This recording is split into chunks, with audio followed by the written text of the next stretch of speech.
Hello everyone, this is That Film Channel. I'm your host Matthew Walters, and I'm going to have to make this one very brief because I have to be out the door in about 20 minutes to go see a premiere screening of Phantom of the Open.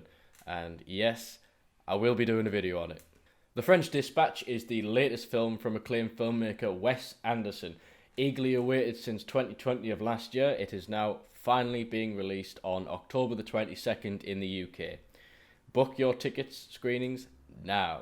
Okay, so where to begin? I think on the whole, out of all of Wes Anderson's films, I can honestly say this is his most stylistic, and that's saying something for a director who is literally known for his unique, specific style. And the reason I say this is because, quite like Grand Budapest, it changes aspect ratio from time to time. It flips between black and white and some gorgeous colour when necessary. And then it has an animated segment in as well, 2D, not stop motion, and which caught me off guard. I wasn't expecting that, but it was quite refreshing to see. The French Dispatch is largely comprised of three main stories from articles connected together by the French Dispatch, which is the why am I forgetting the name now? The fucking publisher. Fuck's sake. Maybe doing this now wasn't a good idea. Maybe I should have waited to come back, but oh well, I'm committed now, so let's go. As is the case with Wes Anderson's films, the casting is just on point.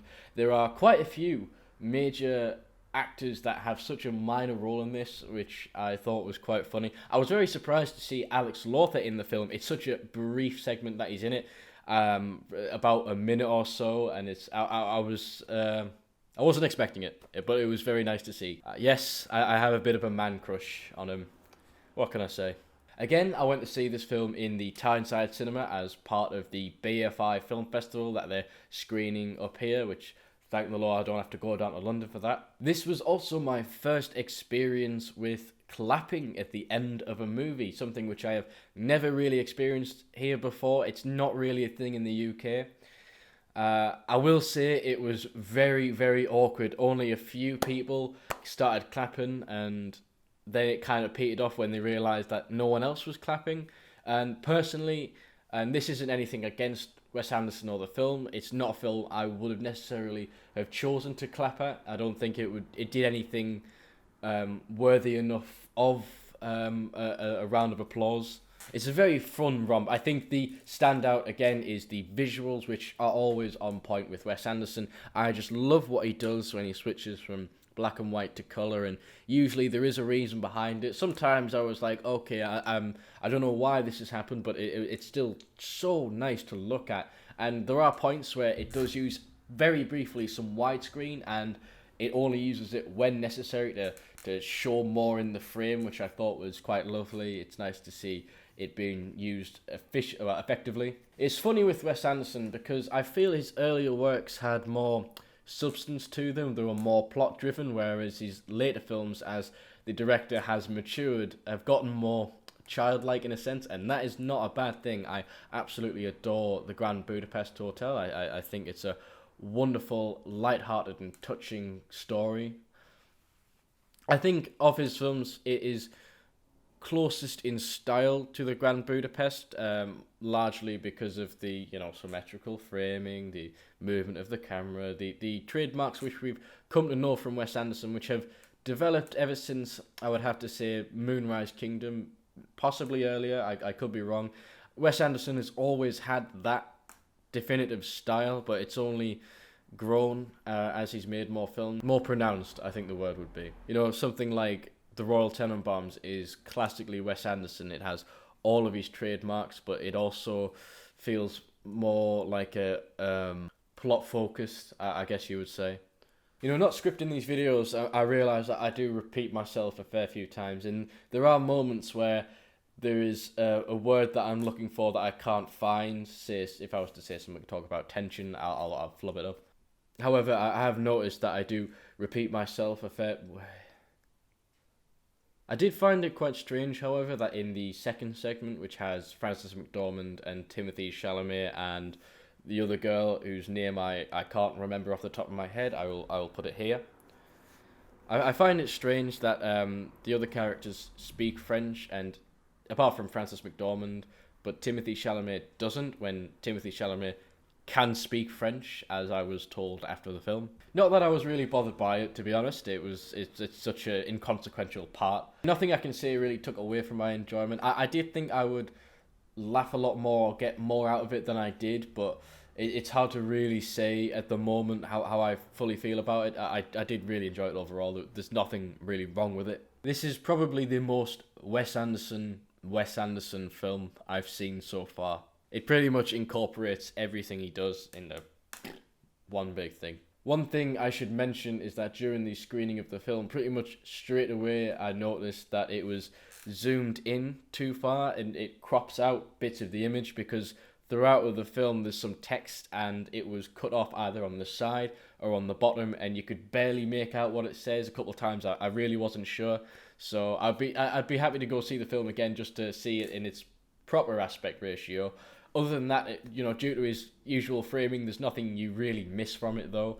But I did think it was strange that it was cropped out for this screening. It was a bit of a shame, I'll be honest. But again, it's another minor thing. These things happen. I remember one time when I was a lot younger, I went to see Ego in the cinema for my friend's birthday, and we went there, and partway through the film, it just flipped upside down. Like the image just was upside down, and I remember thinking, is this part of the film? Is this? And then it kept going, and then the usher came by and was like, yeah, we fucked up. Here's a refund. And then I think we probably went to McDonald's or something like that. So at least the picture didn't flip upside down. There's always that. I think the strongest portion of the film for me was the first segment with Adrian Brody and Benicio del Toro.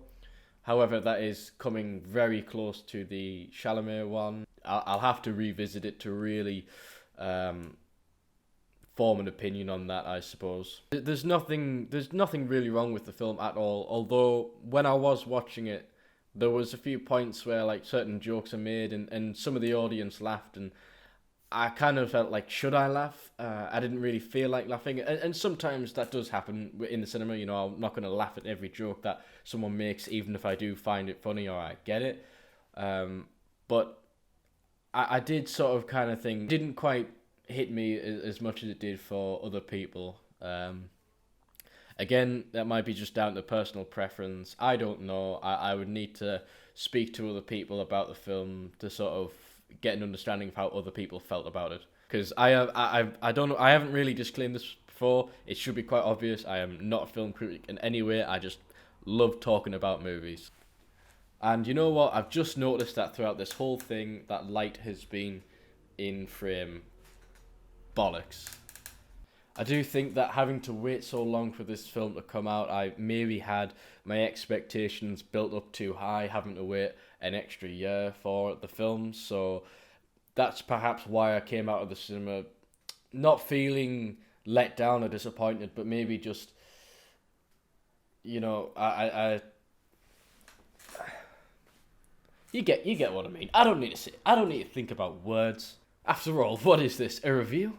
Alright, I should really wrap this up. Yeah, I know I haven't really talked a great deal about the film itself. It does sometimes feel a bit like style over substance. Again, not a bad thing. It is a good experience. It's a fun romp. It's a fun movie to watch. I do recommend everybody go see it, especially if you're a fan of anything Wes Anderson. The imagery does really stick in my mind, though. I can think of many shots from the film that are just ingrained in here, and that's great, because often coming away from a film, if it doesn't leave a lasting impression, you'll forget. But at least with this, I can easily pull back some of the images, and I think they're probably going to stay there for a while. So yes, The French Dispatch is a very fun time. I recommend everybody go see it. Let me know what you thought of the film in the comments below. It's not long until it releases, so yeah, I look forward to hearing what you guys think. And with that, I'm your host, Matthew Walters. Thank you for watching, and I will see you in the next one.